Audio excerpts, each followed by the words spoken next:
and we have a race alert at this hour. CBS News rates North Carolina as lean Republican. And so while the vote count is still coming in, our CBS News models indicate this race leans Republican for Donald Trump. Remember, this was the one of the 7 battlegrounds that he won 4 years ago and is performing well in the rural areas of North Carolina.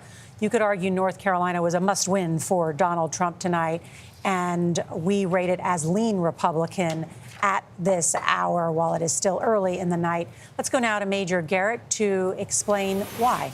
So lean Trump for North Carolina. How did that happen? We should remind ourselves 5 visits by the former president to North Carolina in the closing week of this campaign, underscoring its importance as the Trump team looked at the electoral map of the country. So here we have 86% of the vote in. This is the actual vote as it has been tabulated. Here is our estimate of where this will land when all the votes are counted. 51.7 for Trump, 48.3 for the vice president. Where's the outstanding vote? We still see some outstanding vote there.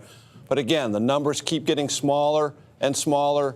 Mecklenburg, yes, there's vote out there, but it's simply not manifesting itself in the way that the vice president needs if she's going to prevail in North Carolina. Our estimates suggest she needs 59% of that outstanding vote, and we project, when it's all said and done, and Nora, you joined me over here. Great to have you back at the wall. 48%. So that's a big gap. 59% she needs. 48% is our current estimate based on outstanding vote, historical patterns, and exit poll data.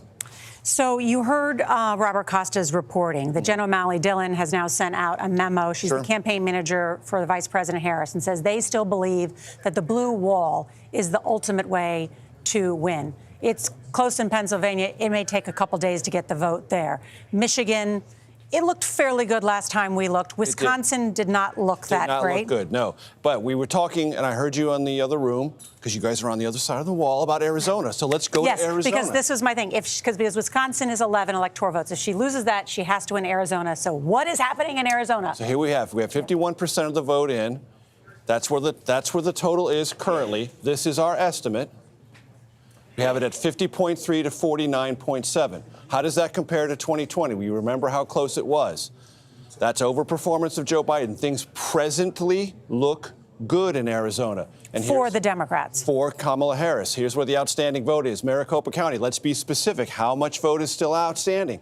Maricopa County. More than 1 million votes. Maricopa County in 2020 accounted for 61% of the statewide turnout. Let's go down to Tucson's Pima County. How much is outstanding? 273,000. So let's go back to that basic question. What does Kamala Harris need in Arizona to prevail? 50%. What do we have a current estimate of her projected ability to retain or achieve from the outstanding vote? 51%, on the razor's edge.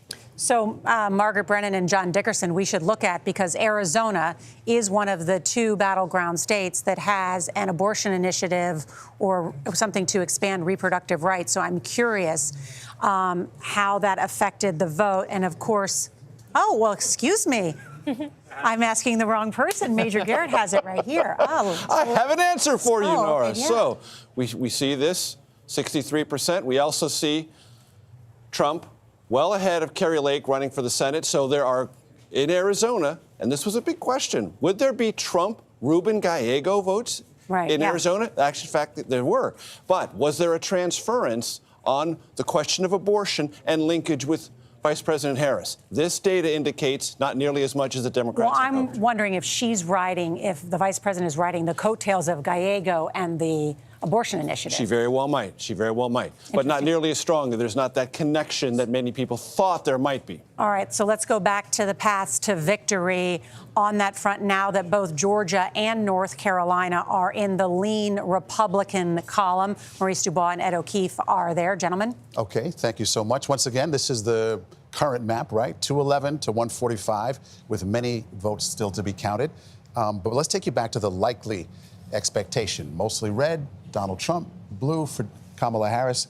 And if those states we just mentioned go red, what does that do? That brings Donald Trump within Just 9 votes.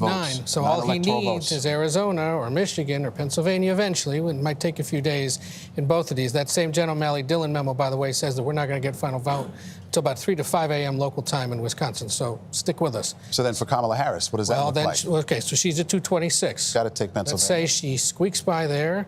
Let's say she squeaks by in Michigan. Now she needs 10 more. Arizona Let's looks- let's make that red right now. See? Okay. This is the problem All right, for I was her. listening to Major. All right. Okay? Nevada? Turn it blue. Center blue. Okay. She holds Nevada from last time. But he wins. He does win. Okay? Now, I want to flip it. It's Arizona. Give her that one. She wins. That shows you exactly This is where why Arizona. we're going to be here a few days potentially, because if we're going to get in all these tight margins, we're going to have to be waiting for every single last vote.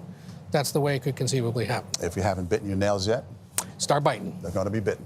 All right. That's where we stand. Those are the past, Nora.